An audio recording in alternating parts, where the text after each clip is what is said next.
દાહોદ સખી one stop centre દ્વારા સાલોદ તાલુકાના આંબાફળિયાની માનસિક અસ્વચ્છ મહિલાને ઘર સુધી પહોંચાડી એક માનસિક રીતે અસ્વચ્છ અને ગુમ થયેલ બહેનને ઘર સુધી પહોંચાડતું સખી one stop centre Dahod Bharat સરકાર પુરસ્કૃત અને મહિલા અને બાળ વિકાસ વિભાગ સંચાલિત સખી વન સ્ટોપ સેન્ટર દાહોદ છેલ્લા 5 વર્ષથી 24 કલાક ટેકનિકલ સ્કૂલ કેમ્પ્સ વિશ્રામ ગૃહની સામે કાર્યરત છે,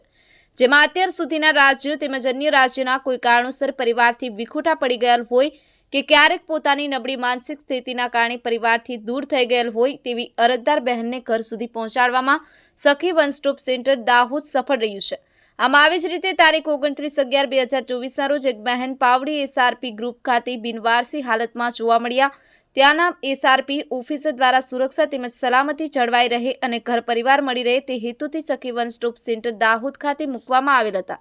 જેમાં બહેનને સાંત્વના આપી મહિલા અને બાળ અધિકારી રોહન ચૌધરી તેમજ દહેજ પ્રતિબંધક સહરક્ષણ અધિકારી પંકજ પટેલના માર્ગદર્શન હેઠળ સખી વન સ્ટોપ સેન્ટરના કર્મચારીઓ દ્વારા અરજદાર બહેનની શારીરિક અને માનસિક સ્થિતિને ધ્યાને લઈ તાત્કાલિક તોડી તબીબી સારવારથી રાત્રે 3:10 ઝાયડ્સ હોસ્પિટલ દાહોદ ખાતે લઈ ગયેલ। તારીખ 1/12/2024ના રોજ બહેનને લેવા માટે ઝાયડ્સ હોસ્પિટલ ખાતે આવેલ છે, જેઓ દ્વારા જણાવવામાં આવેલ કે તેમની માનસિક સ્થિતિ નાનપણથી અસ્વચ્છ હોવાથી તેઓ દ્વારા ઘણી વખત તેમની સારવાર કરવામાં આવી હતી, પરંતુ અરજદાર બહેનને માનસિક રીતે કોઈ સુધાર આવેલ નથી અને અરજદાર બહેનના બીજા 3 ભાઈ બહેન હોવાથી અરજદાર બહેનના પરિવારમાં તેમને કંઈ પણ આવકનું સાધન ન હોવાથી તેમની માતા બહારગામ મજૂરી માટે ગયેલ હોય, તેથી તેઓ ઘરે તેમના દાદા દાદી પાસે રહેતા હોય, તેથી 7 દિવસ પહેલા ઘરેથી નીકળી ગયેલ અને ગુમ થઈ જતા તેઓ ચિંતામાં હતા અને આમ તેમ શોધવાનો પ્રયત્ન કરેલ, પરંતુ કોઈ માહિતી મળેલ ન હતી। ત્યારબાદ તેમને સંધ્યાબેન પુરિયા દ્વારા બહેનની માહિતી આપતા તેઓ સખી વન સ્ટોપ સેન્ટર દાહોદ ખાતે લેવા આવેલ છે તેમ જણાવેલ હતું। ત્યારબાદ પરિવાર સાથે અરજદાર બહેનનું પુનઃ મિલન કરવામાં સફળ રહ્યા છીએ અને અરજદાર બહેનના પરિવારજનોએ ઝાયડ્સ હોસ્પિટલ તેમજ સખી વન સ્ટોપ સેન્ટરનો આભાર વ્યક્ત કરેલ છે। સંજય જયસ્વાલ, પંચમહાલ, સત્ય ન્યૂઝ, મહેસાણા। આજ રોજ માનસિક અસ્થિર એક બહેનનું પુનઃસ્થાપન કરવામાં આવ્યું, જેમાં એ બહેન 29/11/2024ના રોજ રાત્રિના 2 વાગે પાવડી એસઆરપી ગ્રુપ પાસેથી બિનવારસી હાલતમાં મળી આવેલ હતી, જેને 181 દ્વારા રેસ્ક્યુ કરી અને સખી વન સ્ટોપ સેન્ટરમાં મૂકવામાં આવ્યા હતા। વન સ્ટોપ સેન્ટર દ્વારા એ બહેનની માનસિક સ્થિતિ તેમજ તે બહેનની શારીરિક સ્થિતિ પણ સારી ન દેખાતા તાત્કાલિક ધોરણે બહેનને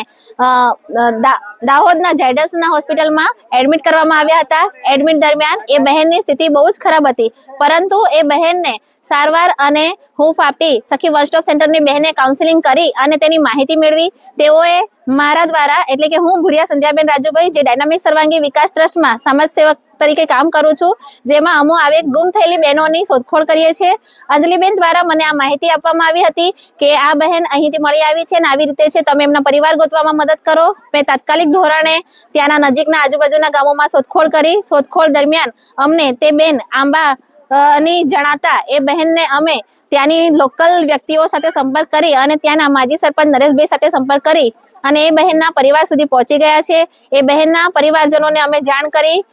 જાણતા જણાયું કે એ બહેનના પરિવાર ત્યાં રહેતા નથી, તે લોકો બહારગામ મજૂરી માટે જાય છે। એ બહેન તેમના માજી સાથે રહે છે અને આજ રોજ એમના મમ્મી અને એમના 2 ભાઈઓ ઝાયડસ હોસ્પિટલ ખાતે તેઓને લેવા આવ્યા છે અને એ લોકોને અહીં જે પણ કઈ એમની દીકરીની સેવા કરી છે એ સેવા બદલ તેઓએ સખી વન સ્ટોપ સેન્ટરનો ખૂબ આભાર માન્યો છે। અમારા સખી વન સ્ટોપ સેન્ટરની કેસ વર્કર બહેનો તેમજ અમારી જે મલ્ટીપર્પઝ બહેનો છે તેમના દ્વારા ખૂબ સરસ એવી એની કાળજી લેવામાં આવી છે અને આજે એમની દીકરીને આવી રીતે સારી હાલતમાં જોઈ અને તેઓએ સખી વન સ્ટોપ સેન્ટરનો ખૂબ ખૂબ આભાર વ્યક્ત કર્યો છે। મારું નામ ડિંડોર સંધ્યાબેન।